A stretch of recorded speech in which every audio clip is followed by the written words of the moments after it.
తాకట్లో ఉన్న మీ బంగారాన్ని విడిపించి ఆ రోజు ఆన్లైన్ రేటుకి కొంటాం. Sharma gold company.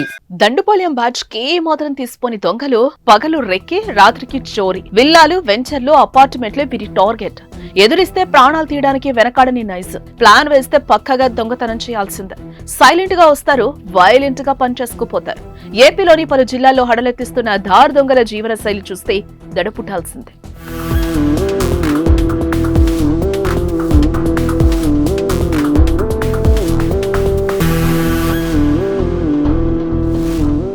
ముందుగా దొంగల గురించి తెలుసుకునే ముందు వారికి ధార్ అనే పేరు ఎలా వచ్చిందో తెలుసుకుందాం.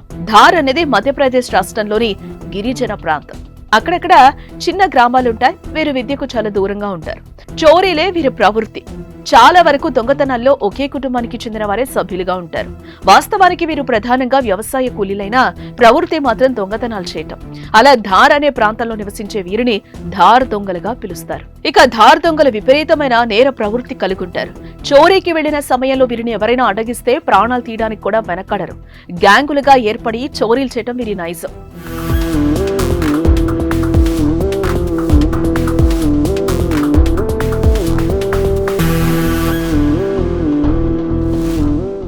ఇక ఏపీలోని అనంతపురం బంగారు నగల చోరీ కేసులో పట్టుబడిన నిందితులతో పాటు సుమారుగా 60 మంది వరకు ముఠా సభ్యులు ధార్ ప్రాంతాల్లో నివసిస్తున్న వారి కావటంతో ధార్ దొంగల హిస్టరీ బయటపడింది.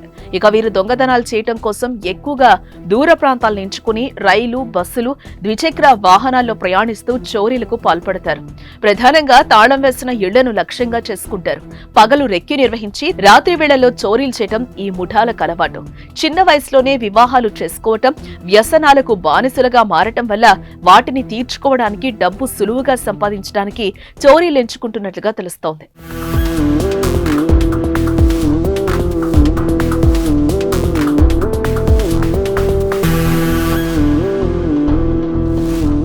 ఇక ఈ ధార్ ముఠా సభ్యులు ప్రత్యేక లక్ష్యాన్ని కలిగి ఉంటారు. చోరీలకు దక్షిణ భారత రాష్ట్రాలనే ఎక్కువగా ఎంచుకుంటారు. దీనికి ప్రధాన కారణం ఏపీ, తెలంగాణ, తమిళనాడు, కేరళ, గుజరాత్ వంటి రాష్ట్రాల్లోని ప్రజలకు బంగారు ఆభరణాలను ఎక్కువ ఇష్టపడతారు. పెద్ద ఎత్తున బంగారాన్ని కొనుగోలు చేస్తారు. అంతేకాదు బంగారు ఆభరణాలను ఒంటిపైన లేదా ఇంట్లో భద్రపరుచుంటారు. అలా అయితే వీరికి చోరీలు చేయటం చేసిన పనికి గిట్టుబాటు అవుతుందనేది వీరి ఆలోచన. అందుకే జాతీయ రహదారులు కానుకొని ఉన్న నగర శివారు ప్రాంతాల్లో గేటెడ్ కమ్యూనిటీ విల్లాలు, వెంచర్లు, అపార్ట్మెంట్లను ఎన్నుకుంటారు.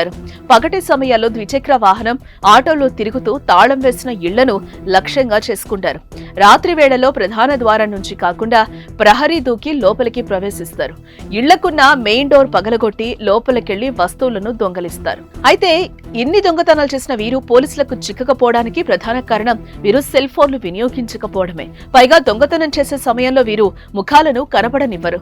పగల వీరిని చూస్తే వీళ్లు దొంగల్లా అనేట్లు కనిపిస్తారు. ఇక నైట్ అయితే చాలు ఒక్కొక్కరు ఓ ప్రత్యేక ముసుగు ధరించి ఇళ్ల మీద పడిపోతారు.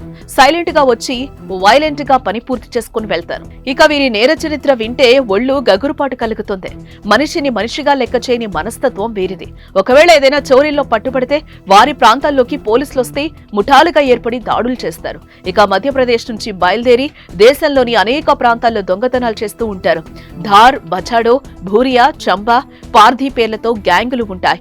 ఒక్కొక్క ప్రాంతంలో ఒక్కో పేరు, చోరీల్లో ఒక్కో శైలి. కానీ అందరూ చేసేది లూటీనే.